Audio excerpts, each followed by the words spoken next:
তারপরে যেটা গুরুত্বপূর্ণ প্রশ্ন আপনার কাছে রেখেছে যে অনেকে রেখেছে এর মধ্যে এমডি রেদওয়ান বিন রহমান লিখেছে ভাই সিআইডি পাবো না। আর অনেকে লেখছে সিআইডি নিয়ে অনেকে প্রশ্ন করছে সিআইডি কেন বন্ধ, কেন অফ করা হলো। আরিয়ান সর্দার সাজু ভাই বলেছে খায়রুল ভাইয়ের সবচেয়ে বড় ফ্যান আমি। আচ্ছা, ধন্যবাদ। কি নামটা বললেন আপনি? সিআইডি বিষয়ে একটু কথা বলে দেন, অনেক অনেক প্রশ্ন এসেছে যে দেশি সিআইডি অফ কেন বা সামনে আসবে কিনা।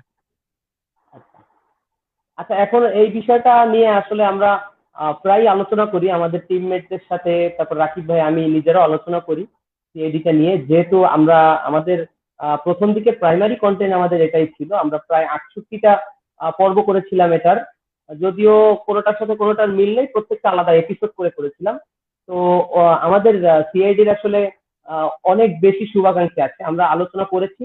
তাদের জন্য হয়তোবা আমরা আরো ভালো করে আরো উন্নত ভাবে হয়তোবা আমরা নিয়ে আসতে পারি সামনে, এটার আসলে আলোচনা চলছে। আম, সঠিক কোনো বিষয়ে সিদ্ধান্ত উপনীত না হয়ে আমি আসলে এটার কোনো উত্তর দিতে পারছি না। তবে ইনশাল্লাহ আমরা চেষ্টা করছি এটা নিয়ে, যাতে করে একটা কোয়ালিটিফুল একটা কাজ নিয়ে আসা যায় সিআইডি, এটা আমরা চেষ্টা করছি। আচ্ছা, মিসেস মরিয়ম খাতুন মরিয়ম লেখছেন ঈশান ভাই রিপ্লাই দিলে খুশি হব, কেমন আছেন। আলহামদুলিল্লাহ ভালো আছি, আপনি ভালো আছেন? নাজমা নাজমা হাসান লিখছে ঈশান ভাইয়ের অভিনয় আমার অনেক ভালো লাগে। ধন্যবাদ। নাজমা হাসান, নাজমা হাসান নাকি? আমিনুল ইসলাম লিখেছেন দুজনকে চা খাওয়ার দাওয়াত রইল। আজকে ইনশাআল্লাহ। এটা ভিন্ন ভিন্ন একটি রিকোয়েস্ট আপনার কাছে রাখছেন অনেকেই যে আপনার কণ্ঠে গান শুনতে চায়, যে আমরা চেষ্টা করবো সামনে যদি পরবর্তী সময়ে যদি আমরা আমাদের মুড এবং মানসিকতা ঠিক থাকে গান শুন। আচ্ছা, যাই হোক, এখানে অনেকে আবার আমাদের কথাবার্তার মাঝে অন্যদের বিষয়ে কথা বলতে চেয়েছেন। একজন সুখের ঠিকানা রিপন আমরা লিখেছেন হাসান ভাই মনির যদি পারেন তাহলে মনির খানের একটা ইন্টারভিউ নিয়ে নিব, ইনশাআল্লাহ দোয়া করবেন। জিশান ভাই, আমরা ইন্টারভিউতে আবার চলে আসি, কথাবার্তা চলে আসি। সেটা হচ্ছে স্ক্রিপ্ট যে লেখেন, আমরা দেখি একটা বিষয় আসলে সেটা আপনার সামনে, মানে যে অনেকে বলে বাংলায় যে তেল মারা, তোষামোদ করা, তোষামোদ করানো। যে আমরা দেখি যে অন্যান্য অনেক যারা ভিডিও বানান, ইউটিউবার বা ফেসবুকার, তাদের ভিডিওর সাথে কোনো না কোনো ভাবে কিন্তু আমরা অন্য ভিডিওতে একটু মিল পাই, যেটাকে আমরা কপি বলি, কপি করা। তা আপনাদের স্ক্রিপ্ট গুলো কিন্তু আসলে একেবারে স্বতন্ত্র, সমসাময়িক প্রসঙ্গ নিয়ে তো করেন বটে, পাশাপাশি মৌলিকত্বের একটা নির্যাস থাকে, একটা ফ্লেভার আমরা পাই। মানে এটা কিভাবে সম্ভব, বা এই কম সময় আপনি এক সপ্তাহ পর পর একটা ভিডিও করেন, শুটিং করতে হয়, মেকআপ করতে হয়, পরিবেশ বা মানে কি বলে শুটিং স্পট তৈরি করতে হয়, সবকিছু আবার রিহার্সাল করতে হয়। মানে এই কম সময়ে এটা কিভাবে সম্ভব, মানে কি মানে আছে আপনাদের ভিতরে বা কি পান। এটা আসলে আমি আমরা নিজেরাও জানি এটা কিভাবে সম্ভব হয়, তারপরেও আমি প্রচেষ্টা আমি আপনাকে হয়তো বা জানাতে পারি যে কিভাবে হয়।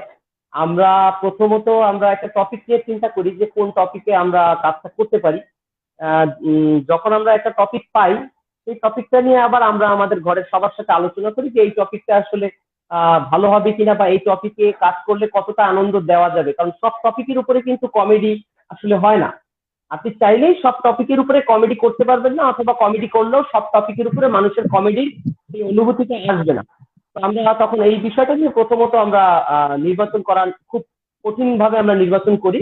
তারপরে এটা যখন আমরা পেয়ে যাই, তারপর আমরা ঘরের সবাই মিলে আলোচনা করি কিভাবে এটা কোন ভাবে আহ, করলে এটাতে মজা আসবে। বিশেষ করে যেহেতু আমাদের ফ্যামিলির সবাই বরিশালে, আসলে সেখানকার মানুষ, সাধারণ মানুষ, অনেক মানুষ আছে যারা যেভাবে কথা বলে এবং তারা কিভাবে কোন জিনিসটাকে আম, কোন শব্দ দিয়ে ব্যক্ত করে, এই জিনিসগুলো আমরা অলমোস্ট সবাই জানি। সেই হিসাব করে আমরা চাই যাতে করে মজা পাই। কারণ বরিশালের মানুষ অনেক সময় সাধারণ একটা কথা বললে মানুষের কাছে অনেক এই জিনিসটাই মজা লাগে, কারণ সে হয়তো বা শব্দটা নতুন শুনছে। আর যারা বরিশালের মানুষ আছে তারা যখন শুনবে, তারা তো তখন তাদের নিজের ল্যাঙ্গুয়েজটা শুনে তখন আরো বেশি মজা পায়।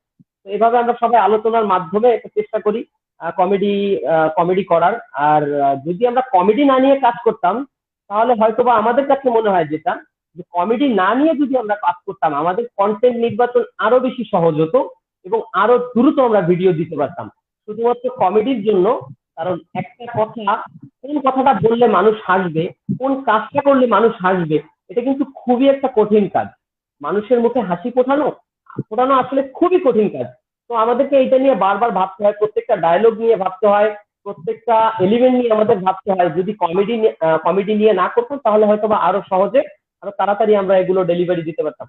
তো এভাবে আসলে আমরা ঘরের মধ্যে সবাই যখন একসাথে বসি, সবার সেন্স অফ হিউমারে যখন কাজ করে একসাথে, বিশেষ করে রাকিব ভাই, ওনার আসলে কি আম, সব ক্রেডিটটাই ওনার। আমরা তো সবাই একসাথে বসি, ওনাকে সাহায্য করি, বাট উনি আসলে কিভাবে যে একটা ওনাকে যদি এলিমেন্ট দেওয়া হয়, ওই এলিমেন্টটা কি বললে মানুষ আসবে, এটা কয়েক সেকেন্ডের মধ্যে, হয়তো বা ন্যানো সেকেন্ডের মধ্যে ওনার মাথায় কাজ করে। আর যে কারণে আমরা খুব দ্রুত ওইটা থেকে আর কি মুশকিল আমাদের আসান হয়ে যায়, ওখান থেকে আমরা সামনের দিকে যেতে পারি। এখন উনি যদি এই জিনিসটা, আসলে কি আল্লাহ প্রদত্ত বিষয় এগুলা, এগুলা মানুষের আসলে রপ্ত করার জিনিস না। এই জিনিসটা, এই আইডিয়াটা বা এই আইডিয়ার প্রত্যেকটা বিষয় লেখা, এগুলো হলো আল্লাহ প্রদত্ত বিষয়।